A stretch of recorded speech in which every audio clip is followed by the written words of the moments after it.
Hello everyone, it's Brianna Ray from BriIY here to bring you another video. Not too long ago, I lied, it was very long ago, I did a video on some of the great craft supplies that you can get from the Dollar Tree, and I just realized I have yet to test one out. This is the Crafter Square wood carving set. So I have a couple of different projects that I kind of wanted to see if this worked on. I do have wood to carve them into, but I also thought I bought these because I thought it would make really good use for stamp carving as well. And I do have a stamp carver. It is a really thick handle and I don't love the way that it feels. It's not as easy. I did a video on that as well, making stamps from Avatar: The Last Airbender. But I really want to see how these work. I really want to see how these work with the stamp. So I have a little stamp design together and I'm going to kind of walk you through how to carve I believe it's a Lino stamp, I'm not 100% certain, but you know, you can get tons of the materials for these online. They look a little bit like this like rubber stamp material. Mine's a little dirty obviously, but that's okay. And I'm going to turn this into a functional custom stamp. First thing is first, you are going to need a design. Now, I kind of had one in mind already. I made my plan and I know what I want it to look like. I kind of want it to look like a cat with like a flower in the background. And I kind of wanted to do a mixture of like negative and not negative space for the design to create the overall look. So I'm just gonna do it and I'm not gonna bother recording that. I'm just gonna snap and it is going to appear. So 3, 2, 1, go. And there we have it. There is the design. Cleaned it up a little bit, made sure it is nice and good. So now that I have the design that I want to trace, the game plan is going to be to transfer this design onto the rubber. Now the rubber is not easy to draw. I mean, it's really easy to draw on, but the problem is it's not super easy to erase. So I like to do mine on paper first. That way I can make sure it is perfect and then get it to the stamp after. So what you're gonna do, and I've kind of already done it, you're gonna go across the back of your design and you are just gonna color with as much graphite as you can over all the pieces and parts of the design. And that way, we are gonna grab our stamp, we're gonna stick down our design, and you're gonna go over and trace your design with a fair amount of pressure to leave the imprint of the design in the correct direction on your stamp. So I am going to do that. Let's see if I can do another cool transition. I'm feeling spicy today. Ready? 3, 2, 1. And there she is. So as you can see, the copy is pretty close. It is a little bit messier because of all the extra graphite. That is fine. Now what we're gonna do is we are going to get started. So the wood carving set that I had a lot of these kind of etches in it, these angled pieces, because this is what we're going to use to scoop all of the rubber material out. And of course we've got some like chisel tips that are more appropriate for obviously wood carving, since that's what this is for. So I'm actually going to set those aside for the time being. I think they might come in handy maybe on some of the larger areas or for cutting around detail spots. But I'm going to focus on just using the pointed edge and this round edge. I believe I'm going to use this ideally for cutting out large areas and this guy for some of our more precise line work. I would like for the cat to be raised still, so I'm not going to dig all of it out. I'm going to go around the outline, but I am going to dig out the insides of the petals so that the line work of the rose is what is sticking up. So you'll kind of see what I mean in a second, because you got to kind of think about it in reverse. So when I'm carving out these lines, I'm making them deeper. So the lines that I carve are what won't be appearing on the paper.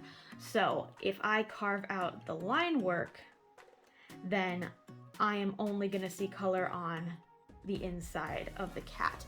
Whereas if I dug out all of the cat, then I would only be seeing the outline and the rest would be the negative space, if that makes sense. You'll kind of see what I mean, which is why I've kind of designed it this way so that there is a little bit of both. And yeah, I'm just gonna hyperlapse through most of the digging, but just to kind of give you a taste, I'm gonna zoom in and show you what it looks like kind of up close. All right, so up close here we've got our design and of course our, I don't know, angled blade here. So I'm just gonna kind of start at a major point here and I'm gonna start digging into my line. So you can see what's coming up here is the graphite. So that's kind of what I'm going for. That way the inside of the cat stays full. And I'm just gonna move slowly and carve my way around the shape that I made and traced on here. So this is gonna take some time. Obviously, as you can see, I'm going very slow because I would like for it to be pretty precise, but it does angle itself pretty well. Feeling good about it, come up and around. And yeah, so this is really what I'm gonna do all the way around the cat. So I will catch you on the flip.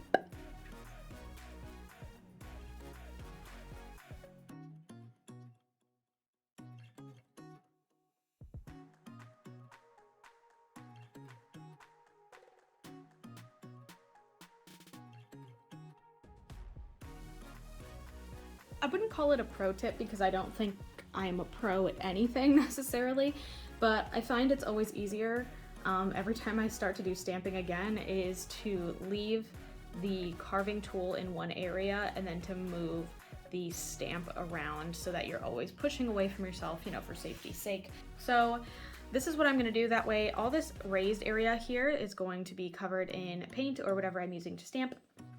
And the leaves here, I'm gonna leave just like a little bit of space to kind of add to that outline.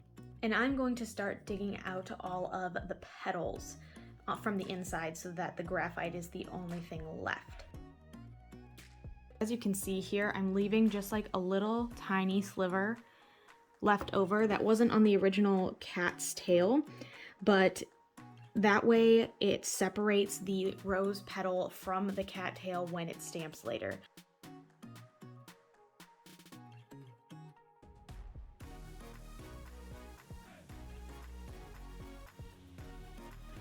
So hopefully here you can see a little bit better what I mean.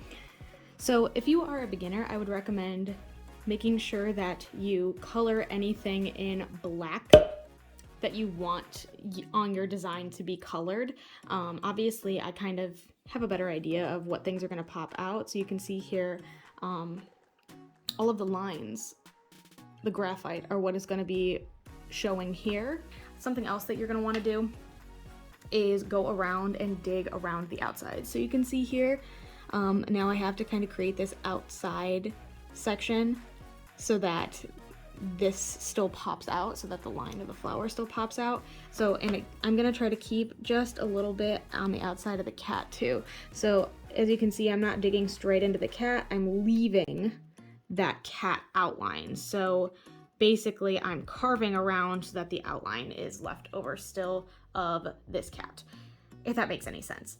I also think then it's a lot easier compared to digging everything out in the background to just kind of cut around the shape, which you'll see me do in a little bit. So I'm just gonna kind of cut a moderately sized grippable section here and then cut the rest off instead of using my time to dig and carve.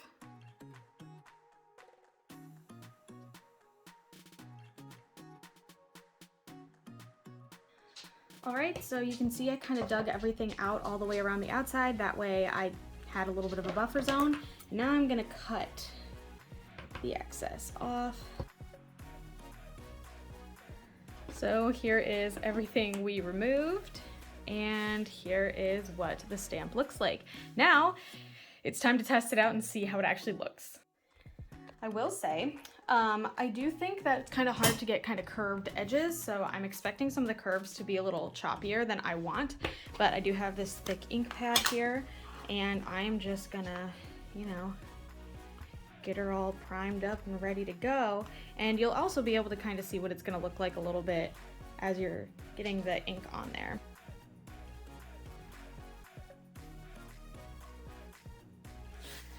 Okay, let's see how we did. There. I think I went too uncentered. So you can see it's kind of hanging off the edge here. But we're gonna try our best, see how it turned out. It's so messy. I made such a mess. Ink everywhere. Ah, look how cute! So obviously there are things to clean up. So this is definitely what I would call like a test go, but you can see here, everywhere that I carved is now white. So everything that is carved has the color of the background. Everything that is not carved is on the back. So this is kind of like that outside edge that I have going on. I obviously didn't carve these outside lines deep enough, which would be where I come in and kind of clean a little bit. And that's fine because everything can be fixed if you have too much, but you can't add anything back if there's too little. So definitely err on the side of not cutting too deep, just to make your life a little bit easier and to make sure that we're getting the product that we want. So yeah, as far as things go for this guy, I actually think it turned out pretty well. I'm gonna try to stamp it back up, and as I'm doing that, I'm gonna kind of sign off. So thank you so much for watching. If you like what you saw, feel free to like and subscribe. I do put out new videos every Sunday at noon Eastern Standard Time, and I would love for you to be here for the next one. Thanks again so much, and hopefully I'll see you then. Bye!